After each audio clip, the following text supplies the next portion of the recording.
नमस्कार, बुलेटिन में आपका बहुत बहुत स्वागत है। मैं हूं आपके साथ दीपिका ओझा। बुलेटिन की शुरुआत करेंगे बड़ी खबर के साथ। भोपाल से बड़ी खबर सामने आ रही है, जहां पर आपको बता दें कि भोपाल पहुंचे पीएम मोदी।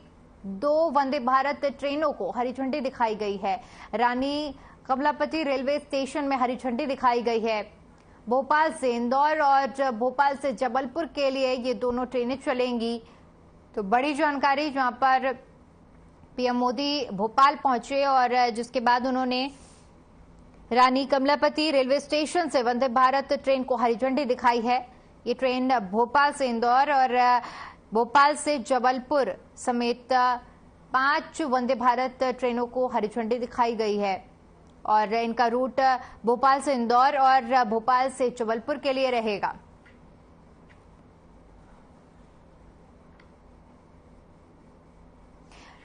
तो तस्वीरें हम आपको दिखा रहे हैं, जहां पर पीएम मोदी भोपाल पहुंचे हैं और भोपाल की ये तस्वीरें हैं जहां पर वंदे भारत ट्रेनों को हरी झंडी दिखाई गई है और जिसके बाद भोपाल से लेकर इंदौर और भोपाल से लेकर जबलपुर तक के लिए इन दोनों ट्रेनों को रवाना किया गया है।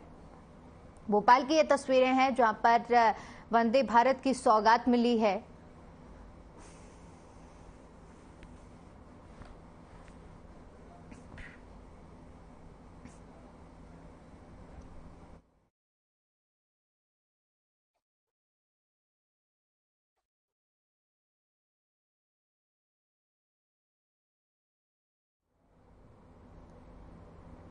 बड़ी खबर सामने आ रही है, जहां पर भोपाल दौरे पर बीजेपी राष्ट्रीय अध्यक्ष जेपी नड्डा भोपाल दौरे पर रहेंगे। एनटीटीआईआर में ठहरे कार्यकर्ताओं से उन्होंने मुलाकात की है। बड़ी खबर, जहां पर एनटीटीआईआर में रुके कर्नाटक के कार्यकर्ता वहां पर जेपी नड्डा ने उन्होंने मुलाकात की है और साथ ही साथ इस दौरान उन्होंने कार्यकर्ताओं का हालचाल भी जाना है। मेरा बूथ सबसे मजबूत कार्यक्रम का आयोजन हो रहा है। देश भर से आए करीब 3000 कार्यकर्ताओं से सीधा संवाद किया जाएगा। तो बड़ी जानकारी, जहां पर भोपाल के दौरे पर बीजेपी के राष्ट्रीय अध्यक्ष जेपी नड्डा एनटीटीआईआर में ठहरे कार्यकर्ताओं से उन्होंने मुलाकात की और साथ ही साथ इस दौरान सभी से मेरा बूथ मजबूत कार्यक्रम के तहत उन्होंने मुलाकात की है और कार्यकर्ताओं से सीधा संवाद किया। लगभग 3000 कार्यकर्ता शामिल हैं जिनसे सीधा संवाद किया गया है। मेरा बूथ सबसे मजबूत कार्यक्रम का आयोजन किया जा रहा है और उसी के तहत कार्यकर्ताओं से मुलाकात हुई।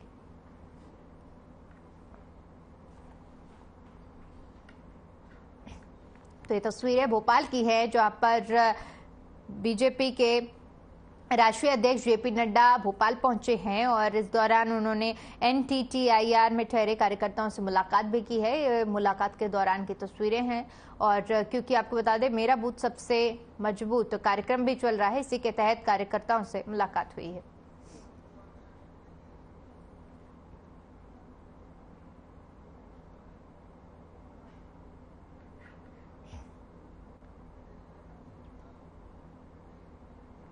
इंदौर में एक निजी कार्यक्रम में शिरकत करने के लिए केंद्रीय मंत्री ज्योतिरादित्य सिंधिया पहुंचे। इस दौरान उन्होंने पटना में हुई विपक्षी दल की बैठक को लेकर चुटकी लेते हुए कहा कि बैठक का मूल मंत्र राहुल गांधी की शादी ही था, जहां लालू प्रसाद यादव जी ने अपने दिल की बात कही थी। आगे कहा कि प्रधानमंत्री के नेतृत्व में देश को आगे बढ़ाने के लिए देश के 140 करोड़ जनता के भविष्य का निर्माण करने के लिए संकल्पित हैं और दूसरी तरफ यह विपक्ष की टोली स्वतः के भविष्य की चिंता को लेते हुए कोशिश करने लगी।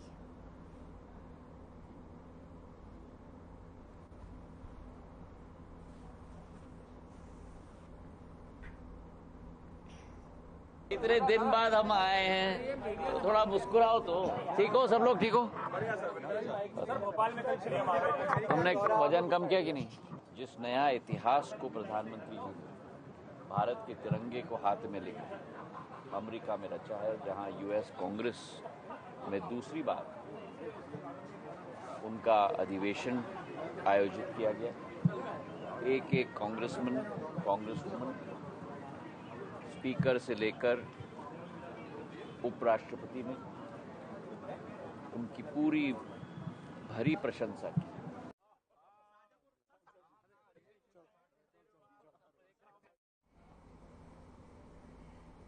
इंदौर के बाजार थाना क्षेत्र में रहने वाले एक ही परिवार के दो पक्षों के बीच में विवाद हो गया। बता दें कि जमीनी विवाद इतना बढ़ गया कि दोनों ने घरों से हथियार निकालते हुए एक दूसरे पर पत्थर बरसाना फिर शुरू कर दिया। घटना की जानकारी मिलने के बाद पुलिस बल मौके पर पहुंचा और विवाद को शांत कराया गया। वहीं पुलिस ने बताया कि दोनों पक्ष का प्रॉपर्टी को लेकर लंबे समय से विवाद चल रहा था, जिसके चलते एक दूसरे के आमने सामने हो गए थे। मामले की गंभीरता को देखते हुए पुलिस ने दोनों पक्षों के खिलाफ अलग अलग धाराओं में मामला दर्ज कर लिया है और वहीं दोनों पक्ष के कई लोग इस पूरी घटना में घायल बताए जा रहे हैं।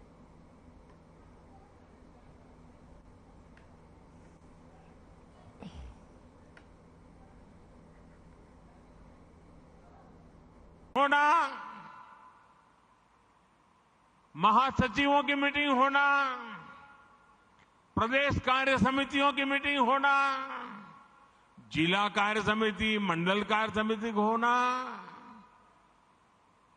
ये तो शायद लंबे अरसे से चल रहा है, होता भी है, लेकिन सिर्फ और सिर्फ बूथ का नेतृत्व करने वाले लोगों का सम्मेलन इतिहास में पहली बार होता होगा।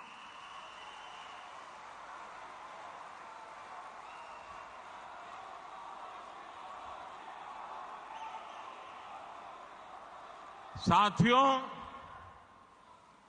आप सिर्फ बीजेपी ही नहीं, आप सब सिर्फ दल ही नहीं, देश के संकल्पों की सिद्धि के भी मजबूत सिपाही है। भाजपा के हर कार्यकर्ता के लिए देश हित सर्वोपरि है, दल से बड़ा देश है। जहां दल से बड़ा देश हो, ऐसे कर्मठ कार्यकर्ताओं से बात करने के का मेरे लिए भी एक मंगल अवसर है। मैं भी बहुत उत्सुक हूं। मुझे नड्डा जी ने बताया कि मोदी जी आज भाषण तो बाद में, आज कुछ सवाल जवाब हो जाए।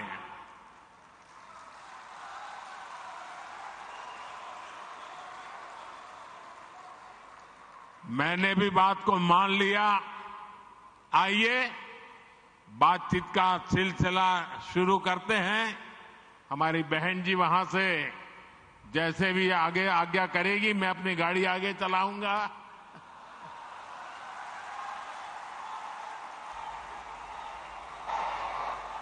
श्री राम पटेल, दमोह, मध्य प्रदेश। श्री राम पटेल, दमोह, मध्य प्रदेश। किस तरफ है? आदरणीय, हाँ बताइए, बताइए। आदरणीय मोदी, दिख रहा है, मैं स्क्रीन पे देख रहा हूं, आपको बताइए। आदरणीय मोदी जी प्रणाम।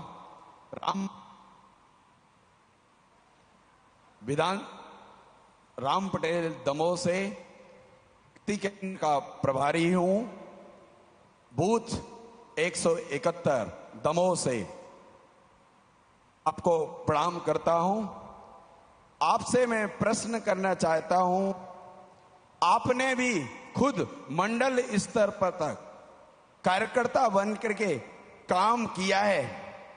ऐसे में आप राजनीति के अतिरिक्त सामाजिक जुड़ाव को कैसे देखते हैं?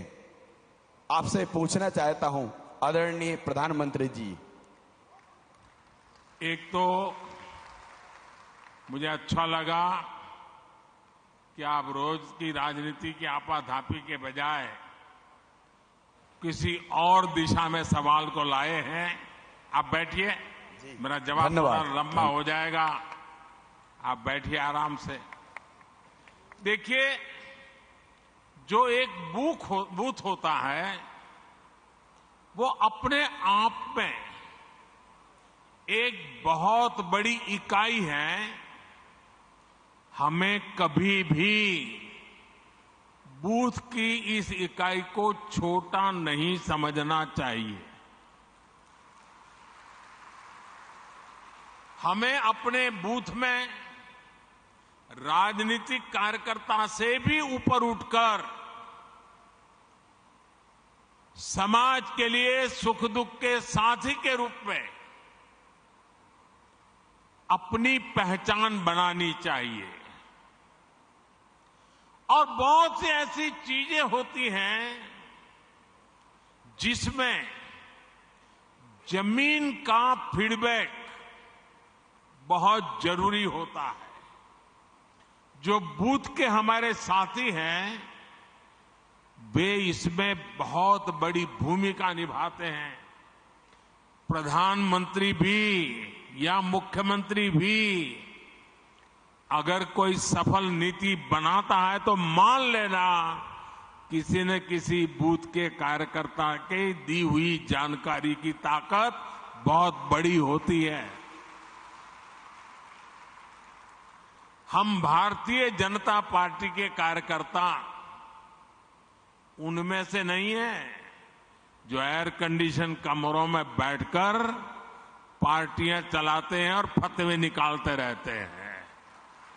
हम तो वो लोग हैं जो गांव-गांव जाकर गर्मी हो, बारिश हो, कड़कड़ाती ठंड हो, हर मौसम, हर परिस्थिति में जनता के बीच जाकर के खुद को खपाने वाले यहां लोग हैं। और इस वजह से बूथ का बहुत मजबूत होना बहुत स्वाभाविक है। मुझे याद है कि अगर ये बूथ कमेटी नहीं होती तो शायद ही कभी उज्ज्वला योजना का विचार ही नहीं आता। साथियों, ये आपकी निरंतर कोशिश होनी चाहिए, क्योंकि गांव से कार्यकर्ताओं ने मुझे उज्ज्वला गैस योजना के विषय में समझाया। बाद में वो नीति बन गई और गरीब के घर तक गैस का चूल्हा पहुंच गया। साथियों, भाजपा की बूथ कमेटी की पहचान सेवा से होनी चाहिए। बूथ के अंदर रोज आंदोलन संभव नहीं है, तू मैं संभव नहीं है। और इसके लिए बूथ की अंदर भाजपा की पहचान सेवाधारी की होनी चाहिए, सेवा भाव की होनी चाहिए। और इसके लिए छोटे छोटे समझे जाने वाले काम जो लोगों को बहुत छोटे लगते हैं लेकिन बहुत उपयोगी होते हैं। अब जैसे गांव में कहीं न कहीं तो आपको बैठने की वो जगह होगी, किसी पेड़ के नीचे बैठते होंगे, किसी चाय के ठेले के पास जाके बैठते होंगे। क्या कभी आपने सोचा है कि सुबह अखबार पढ़ लिए, शाम को दोपहर के बाद वहां जाएंगे, एक खटिया में सारे अखबार लगा देंगे और गांव वालों जिसको भी अखबार पढ़ना होगा वहां आएगा, बैठेगा, अखबार पढ़ेगा, देश और दुनिया की बात करेगा। आपने तो अखबार पढ़ लिया था, लेकिन वो अखबार अब पूरे बूथ के लोगों के काम आ रहा है। देखिए, कोई खर्चा नहीं, वो आपको आपका नेता मानने लग जाएगा कि नहीं मानने लग जाएगा। कभी कभी हम अखबार में एडवर्टाइजमेंट देखते हैं, भारत सरकार की एडवर्टाइजमेंट आती है, राज्य सरकार की एडवर्टाइजमेंट आती है, अपने पार्टी के नेताओं की तस्वीर उसमें होती है। क्या हम एक नियम बना सकते हैं कि अपने बूथ के अंदर एक जगह फिक्स करें और अखबार में जो एडवर्टाइजमेंट आई है उसको उस दिन काट करके उसको एक बड़ा बोर्ड बना करके वहां लटका दें। आपके बूथ के लोगों को पता चल जाएगा कि भाई आज की खबर कहां है, उस पेड़ के नीचे वो लटकता है ना, चलो वहां चले जाते हैं, देख लेते हैं। बहुत बड़ी ताकत बन जाती है। एक छोटा सा ब्लैक बोर्ड बना सकते हैं बूथ के अंदर। आप हर दिन एक कार्यकर्ता को जिम्मेवारी दो। आज भाजपा की जो अच्छी खबरें हैं, देश की अच्छी खबरें हैं, वो ब्लैक बोर्ड में देख लीजिए। बूथ के लोग आएंगे जाएंगे, जरूर पड़ेंगे। मैंने एक कार्यकर्ता देखा, वो फर्स्ट एड बॉक्स अपने यहां रखता था। वो फर्स्ट एड बॉक्स के कारण उस इलाके के सारे लोग उसके घर आते जाते रहते थे। इससे गांव के लोगों में विश्वास बढ़ेगा कि अगर कोई समस्या हुई, कोई उपचार करवाना है, तो वो भाजपा के अपने भाई है ना, उसके घर में फर्स्ट एड बॉक्स है, चलो भाई पहुंच जाते हैं। घर में किसी की बीमारी है, थर्मोमीटर चाहिए, चलो उसके यहां से ले आते हैं। घर में कोई तकलीफ है, चलिए गर्म पानी की थैली चाहिए, चलिए उनके यहां मिल जाएगी, मांग करके ले आते हैं। आप एक सामाजिक नेता बन जाएंगे। देखिए, बूथ के अंदर संघर्ष की जरूरत नहीं होती है, सेवा ही एकमात्र माध्यम होता है।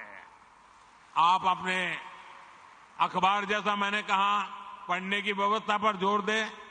कुछ अपने मैगजीन होते हैं, कमल संदेश है, और भी हमारी पार्टी के कई अखबार निकलते हैं। जैसे मैं गुजरात में था, मनोगत नाम का अखबार निकलता था।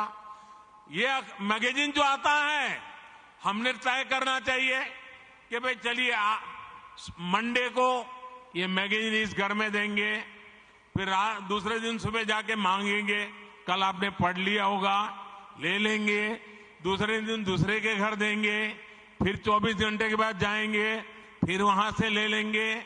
हमारा एक कमल संदेश होगा, हमारा एक मैगजीन होगा, तय करेंगे।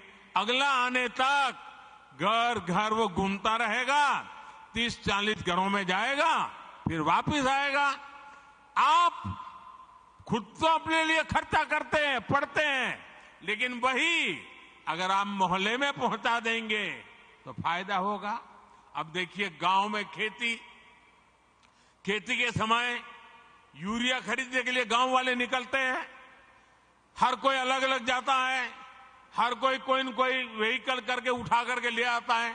मान लीजिए आपने गांव वालों को इकट्ठा कर दिया, उनका एक व्हाट्सएप ग्रुप बना दिया, और आपने उनको कहा, अच्छा भाई देखिए, बताओ किसको कितना यूरिया चाहिए, चलिए 2-4 लोग मेरे साथ, और हम सब मिलकर के पूरा गांव का यूरिया एक ही व्हीकल में ले आए, तो किराया कम हो जाएगा, गांव के लोगों का पैसा बच जाएगा। वो आपको तारीफ करेंगे कि नहीं करेंगे? आपका गौरवगान करेंगे कि नहीं करेंगे? आपका कोई खर्चा हुआ क्या? नहीं हुआ। ऐसे छोटे छोटे काम हमने देखा है कि गांव हो या शहर, अगर कुछ करने की भावना सब में ही होती है, पर अक्सर चलिए, फिलहाल के लिए इस बुलेटिन में इतना ही। बाकी तमाम बड़ी खबरों के लिए बने रहिए हमारे साथ। नमस्कार।